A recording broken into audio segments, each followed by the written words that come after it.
The creature lumbered through the dense forest, barely noticing the brambles and branches that snagged in its thick, matted fur. Blood from its most recent kill still dripped from curved claws and stained its snout, but the beast paid it no mind.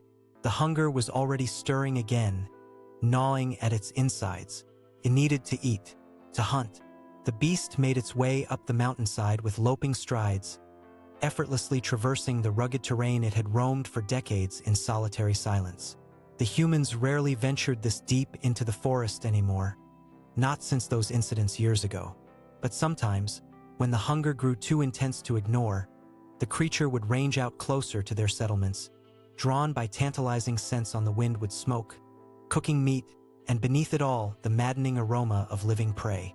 The beast could feel the old urges rising, the primal need that could never be fully sated, no matter how much flesh it consumed. With a rasping snarl, the creature quickened its pace, disappearing into the shadowy depths of the forest as the sun sank over Chilhowee Mountain. Deputy Dan McCarthy shifted uneasily in the molded plastic chair, resisting the urge to loosen his tie. The cramped interview room in the Blount County Sheriff's Office always made him feel claustrophobic, especially in situations like this. Across the scarred metal table, Jeremiah Owens sat slumped and silent, eyes downcast. The boy looked like he'd been through hell. "Jeremiah," Dan said gently, "I know this is difficult, but I need you to tell me again what happened up on the mountain." The young man shuddered, squeezing his eyes shut. I can't. You won't believe me anyway. No one does. Try me. I'm not here to judge. I just want to understand what happened to Sandra. Her family deserves to know the truth." At the mention of his girlfriend's name, Jeremiah choked back a sob, pressing the heels of his hands against his eyes. For a long moment, he didn't speak.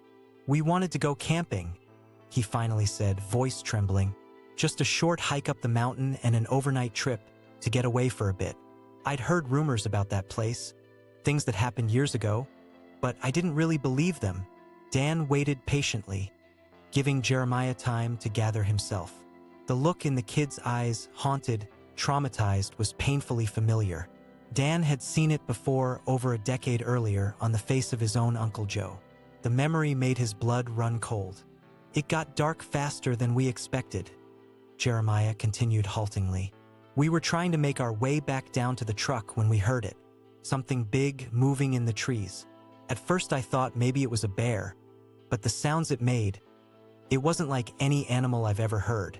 He swallowed hard, fingers compulsively twisting the frayed edge of his flannel shirt. "Then we saw it. Just a glimpse, but I'll never forget it as long as I live. Red eyes, glowing in the dark, and this shape, not a bear, bigger.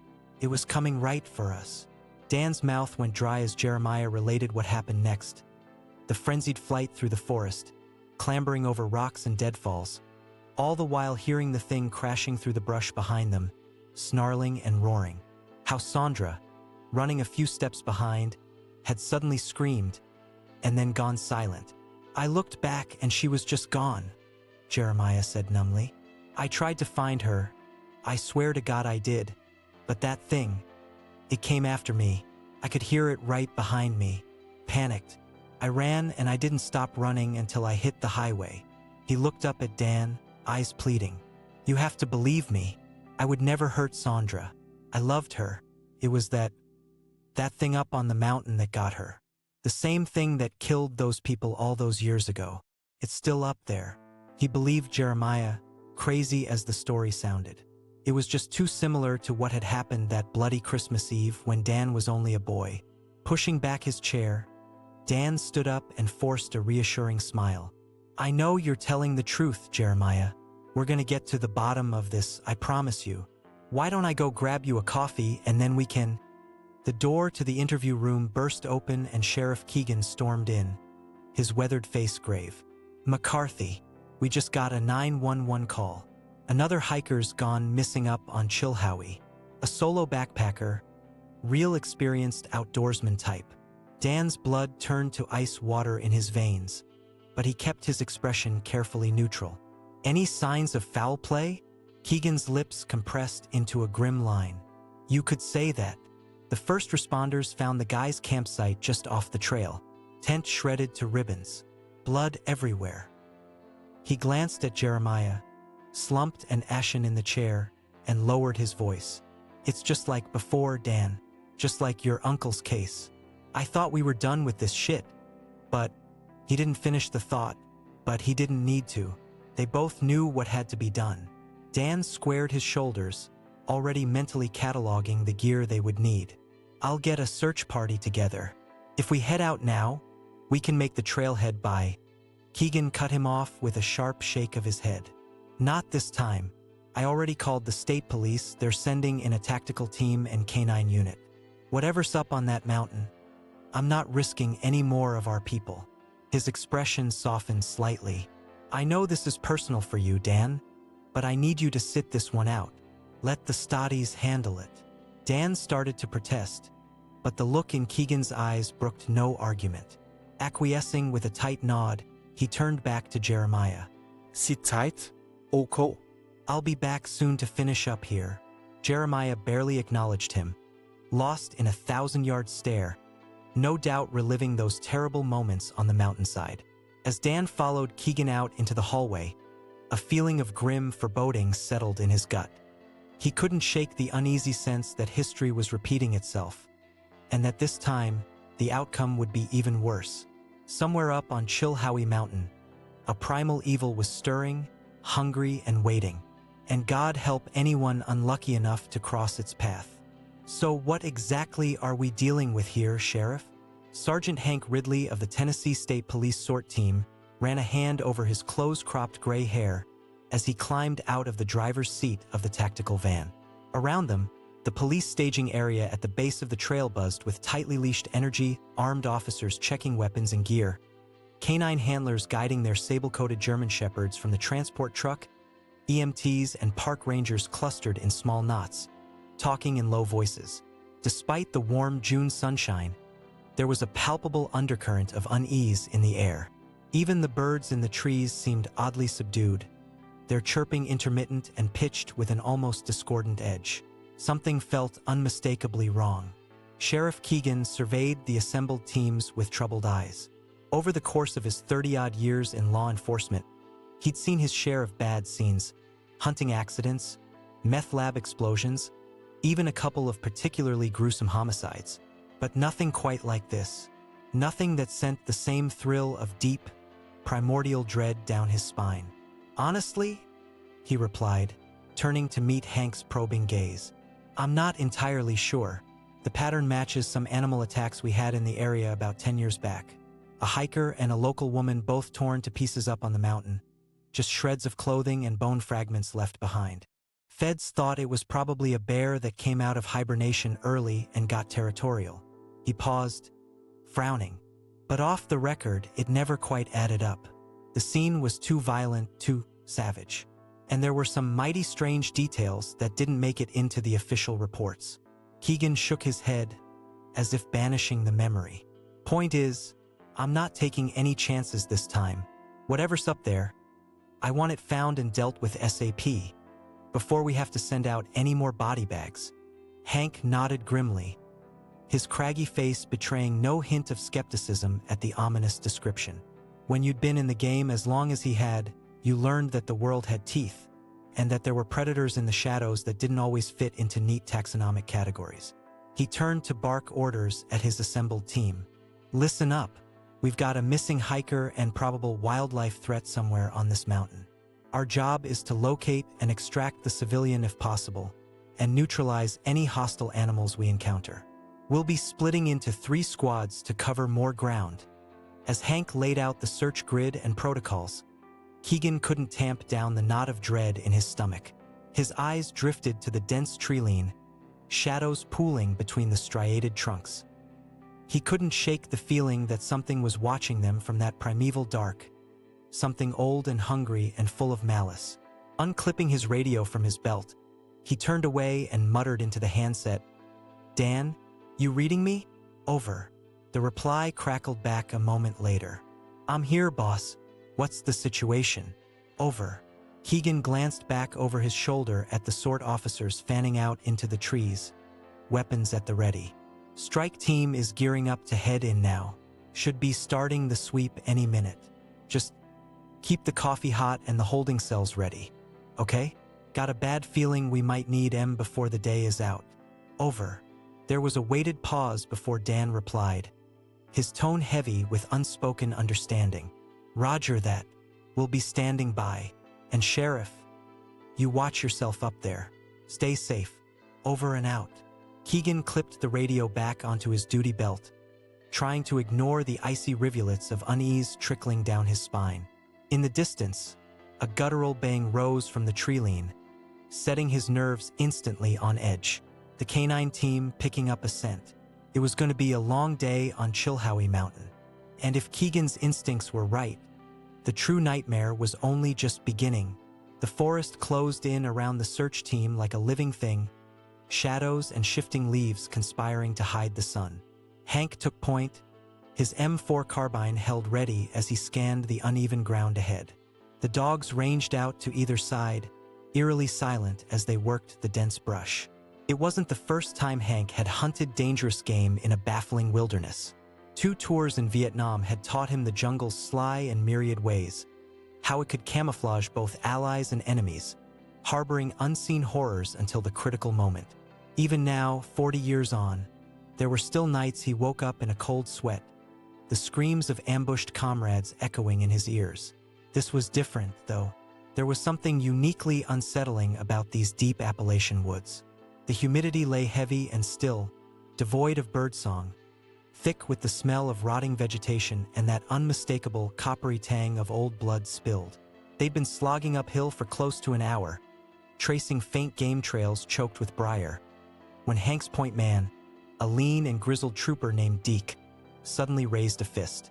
The team halted, weapons snapping up and outward, instantly alert. A few paces ahead, the lead canine, a big sable dog named Max, was standing stiff-legged and growling, the thick ruff of hair on his neck bristling. "Whatcha got, boy?" murmured the handler, Matt Jennings, as he edged closer. The rest of the team formed a perimeter, scanning the trees. Hank crept forward to crouch beside Matt, eyes narrowing as he surveyed the scene. The source of Max's agitation was immediately apparent. The underbrush ahead had been violently disturbed, leaves and loam churned up and flung about as if by a frenzied struggle. Dark stains splashed the nearby trees and pooled in the duff, reeking and cloying in the close air. Hank's gut clenched. He'd seen enough carnage in his years to recognize the signs. This was what was left when something tore its prey apart, piece by piece. Matt gave a low command, and Max reluctantly slunk forward to investigate the grim tableau, nostrils flaring. Hank hung back, his finger hovering near his trigger, every sense on high alert. His instincts were screaming that danger was close, waiting, watching. Max reached the center of the bloody abattoir and began pawing at something hidden under the gore-streaked leaves. Deke moved in, leaning down to brush the matted foliage aside, and recoiled violently, white-faced and swallowing hard.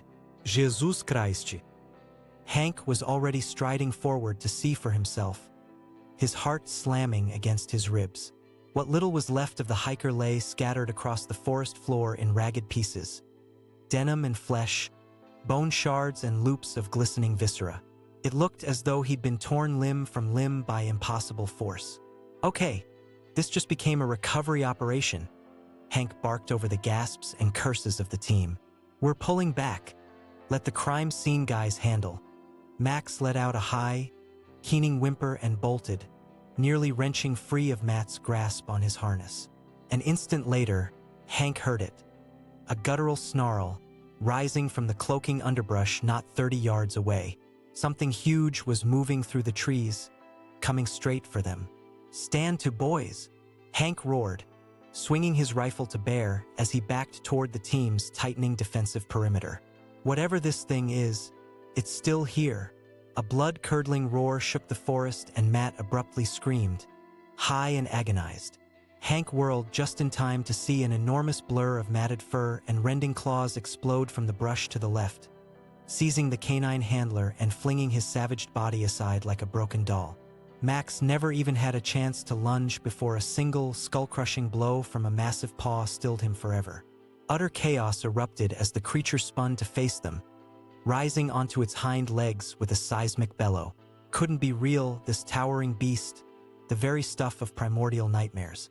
And yet here it stood, slathering and red-eyed and swollen with impossible brawn, an abomination spawned of no natural evolutionary course. Open fire! Hank found himself shouting as the thing lunged, its jaws slavering. Kill it! Kill it! Gunfire erupted, shattering the forest calm. Slugs stitched a ghastly pattern across the beast's heaving chest and flanks, each impact eliciting an enraged shriek. And still it came on, a whirlwind of destruction storming into their midst.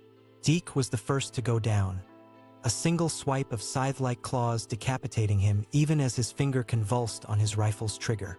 Hank saw another trooper, Richardson, the F&G, go plowing backwards into a tree, spine snapping audibly on impact. The monster barely slowed. Hank backpedaled furiously, combat instincts taking over. He sent shell after shell thudding into the creature's sloping skull, desperate to put it down, slow it, anything. Its piggish eyes, alight with alien malevolence, fixed on him as it bellowed in fury and pain. He was still firing when its paw took him across the chest in a hammer blow that sent him sprawling, his carbine skittering away uselessly. His vision flickered, blood sheeting into his eyes.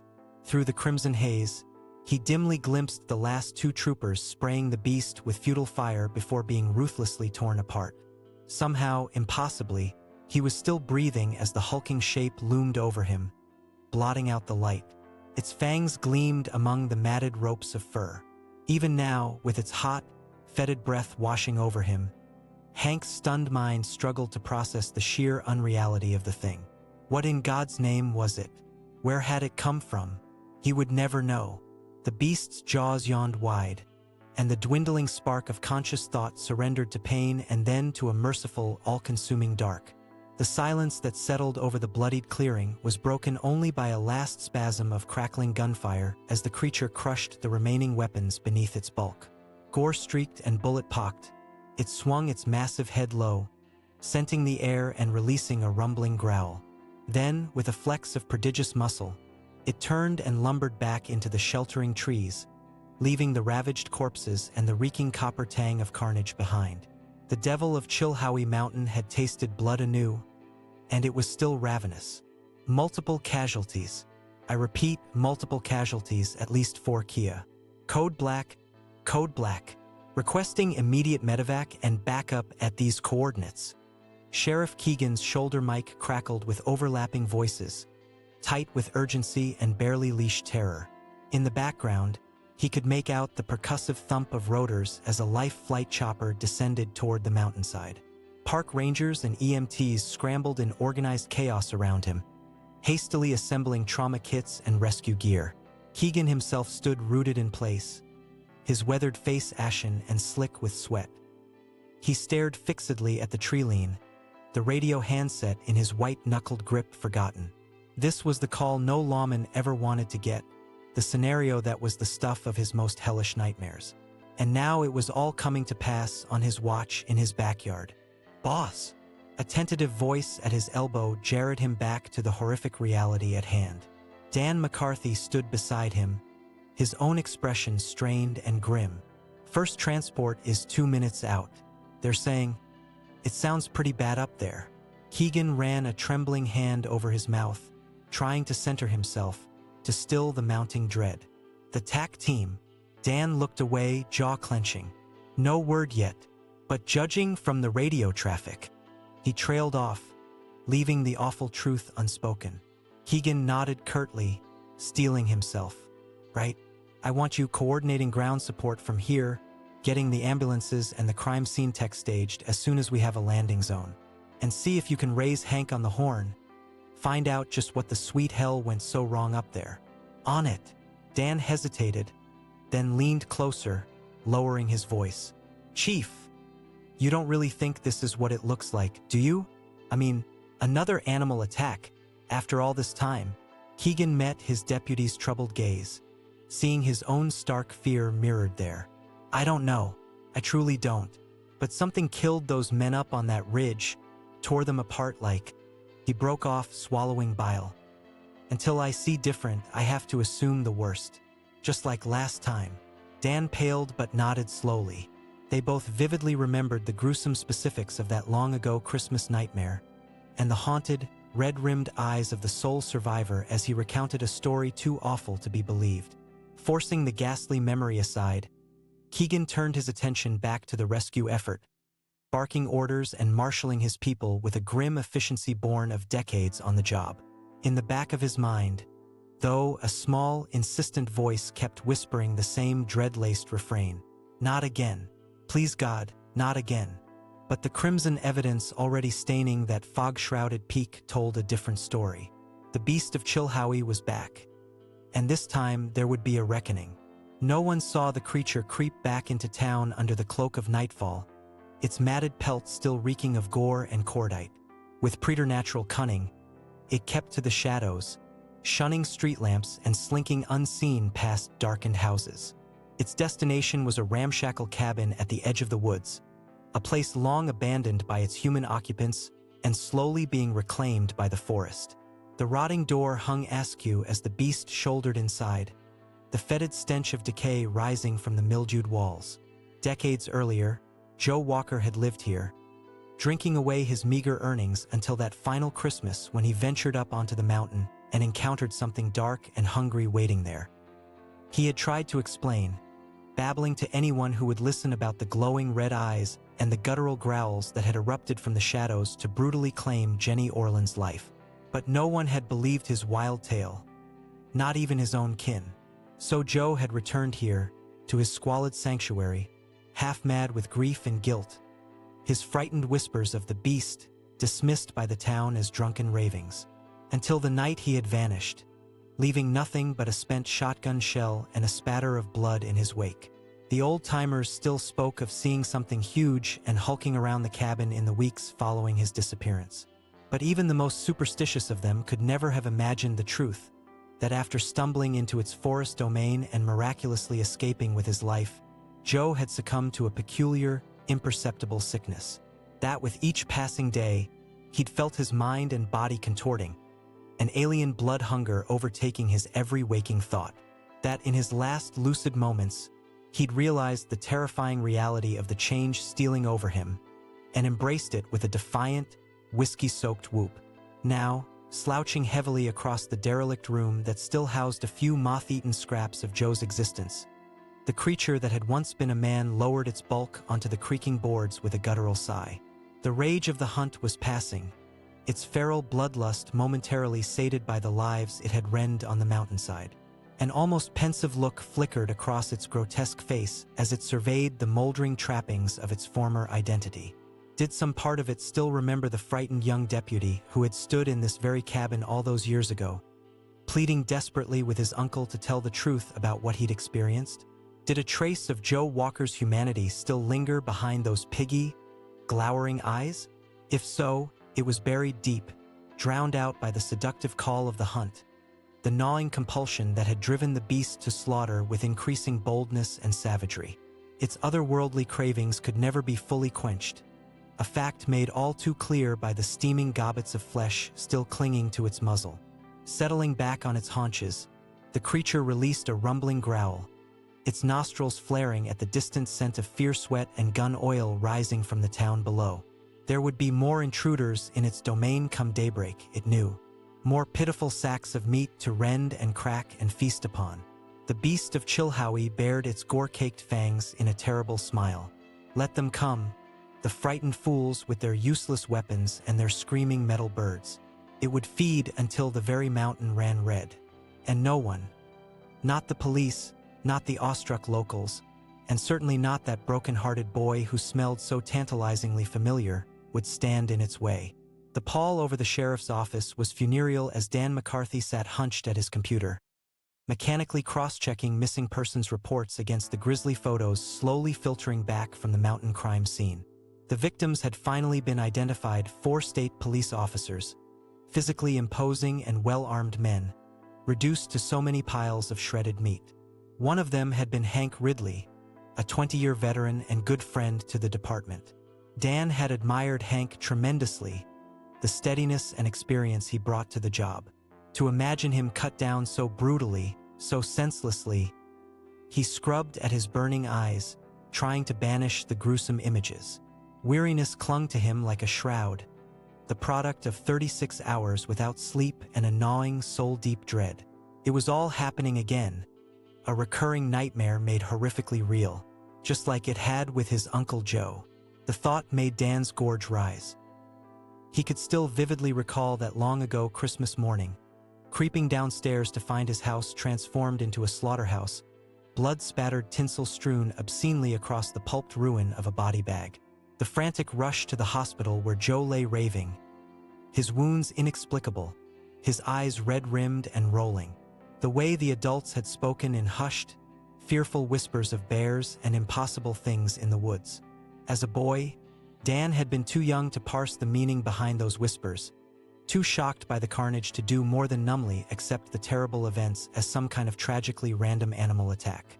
But as he'd grown older, and the hushed stories persisted, and Joe's absence gaped like a raw wound, he'd begun to wonder. And now, with 4 mutilated bodies cooling in the morgue and a shell-shocked witness babbling about glowing eyes and saurian roars, those long-buried doubts had roared back to dreadful life. Something was out there on Chilhowee Mountain, something that killed with a savagery beyond the pale of nature. Something that had taken his uncle and shattered his family and now, after years of false peace, was spilling innocent blood once again. Distantly, Dan registered the creak of the bullpen door, the heavy tread of booted feet on scuffed tile. He glanced up to see Sheriff Keegan trudging into the squad room, his weathered face drawn and haggard. The older man met Dan's gaze, some unspoken understanding passing between them. "You get the same feeling I'm getting?" Keegan asked quietly as he slumped down at the desk opposite. "About all this?" Dan looked away, jaw clenching. "That depends. If you're feeling like we're in some kind of bad slasher movie remake, then yeah, I'm right there with you." Keegan huffed a humorless laugh. "Believe me, I wish I could write it off as Hollywood bullshit. But I've seen the photos, taken the statements, talked to the coroner." He shook his head. "This is real, Dan, and it's only going to get worse. Just like Uncle Joe," Dan murmured half to himself. "He tried to warn us, didn't he? Babbling about what he saw up there. What changed him?" The sheriff frowned, bushy brows knitting together. "Joe, you think what happened to him is connected to this somehow?" Dan pushed to his feet, a sudden manic energy thrumming through him. He paced the room, struggling to give voice to the horrible suspicion coalescing in his mind. What if it's not just an animal? What if there's something about that place, that goddamn mountain, that, I don't know, infects people somehow? Turns them into monsters? Keegan cut in, incredulous. "Dan, listen to yourself. You're talking about what, some kind of werbear? A demonic Bigfoot? I mean, Christ. You have a better explanation?" Dan demanded. "For what could tear apart for armed men like they were made of paper? For how a thing like that could just vanish afterwards, without a trace?" He slammed a palm against the wall, his composure cracking. "We have to consider every possibility, before anyone else dies." A heavy silence descended, Keegan studying Dan across the cluttered expanse of his desk. When he finally spoke, his voice was low and somber. "Okay, let's say, for the sake of argument, you're right. This creature, whatever it is, can somehow turn people into versions of itself. Spread its curse, or disease, or what the fuck ever." He leaned forward intently. "What do we do about it, Dan? How do we stop it?" Dan's shoulders slumped, 1,000 horrific potentialities spinning out behind his eyes. He saw the beast's victims, past and future, paraded in a grim montage of riven flesh and splintered bone. He saw the haunted, uncomprehending faces of their loved ones, bereft of closure or relief. He saw Joe's kind, sad eyes, already marred by the shadow of the abattoir, staring out from a hunted and inhuman face. "I don't know," he said quietly, "but we have to try." We have to end this, one way or another. His fists clenched at his sides, a newfound resolve hardening his words. Even if that means going back up the mountain to face it ourselves. Keegan blew out a slow breath, a sort of grim resignation stealing over his features. Okay then, I'll call the state police, the feds, anyone who'll listen. See if we can get some more manpower up here, air support, maybe even the National Guard if this thing keeps escalating. He stood up, laying a steadying hand on Dan's shoulder. In the meantime, I think you better go have a talk with that Owens kid. See if he remembers anything else that might shed some light on what we're dealing with. With a tight nod, Dan grabbed his coat and keys, trying to ignore the oily dread churning in his gut. He couldn't shake the feeling that the true face of this decades-old horror was only beginning to emerge from shadows, and that a confrontation up on that blood-soaked peak was now all but inevitable. As he strode out into the night, the moon cast its cold glow over the distant rise of Chilhowee Mountain, inscrutable and remote, and from deep within that shrouded wilderness, an inhuman howl split the darkness, raising every hair on the young deputy's neck. The devil was waiting, and God help anyone foolish enough to go looking for it. Polaris winked half-heartedly down through the rustling eaves, its crystalline beauty muted by the roiling cloud cover. The small fire's embers cast the grim faces huddled around it in sharp relief, painting their skin in licking shades of red and gold. Dan McCarthy shifted uneasily at the edge of the tree-line, a cold prickle raising the hackles on his neck. He felt claustrophobic under the forest's black mantle, his ears straining against the gloom for any hint of unnatural movement. Unconsciously, his hand settled on the worn walnut stock of the Winchester propped beside him, his finger brushing the cold steel of the barrel. Just a day ago, the very idea of coming up here at night armed to the teeth and coursing with dread would have struck him as utterly ridiculous. But that had been before the trip to the hospital and the conversation with Jeremiah Owens that followed. Before the awful, unforgettable words the traumatized boy had choked out between racking sobs. Red eyes, claws, tore her apart. Oh Christ, it tore her apart.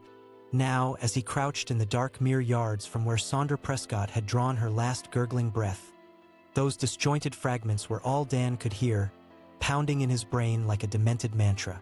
The evidence of Jeremiah's witness, together with the sprawling carnage the state police had stumbled upon, formed a dreadful picture, one that chased all rational explanations from Dan's reeling mind, leaving only stark animal fear in their place. A branch snapped deep in the forest, making the deputies start and swing their weapons toward the sound. A few seconds later, Sheriff Keegan and the grizzled tracker Jimmy Chee strode into the guttering firelight, their faces tight and pinched. "Any sign?" Dan asked, his voice hoarse. Keegan shook his head grimly. "Lots of blood up near where Hank's team got hit. But no prints, no fur, nothing we can bring to a lab. Either it's too smart to leave a trail, Oregon." He trailed off, mouth twisting. "Or it's not of this world," finished Jimmy, his heavy brows scrunching down behind salt and pepper bangs. The old Cherokee Ranger, who'd been reluctantly pulled out of retirement for this desperate hunt, had listened to Dan's halting theories back at the station with a grim sort of resignation, as though they merely confirmed some dark legend he'd long held true. Now, as his rheumy eyes scanned the quiescent trees with hawk-like intensity, his posture betrayed a deep unease greater than any mere earthly predator could inspire. "This thing, it ain't bound by normal rules. It don't bleed or breathe like it should. Just kills and kills until there's nothing left." The gathered men shifted nervously, hands tightening on their weapons.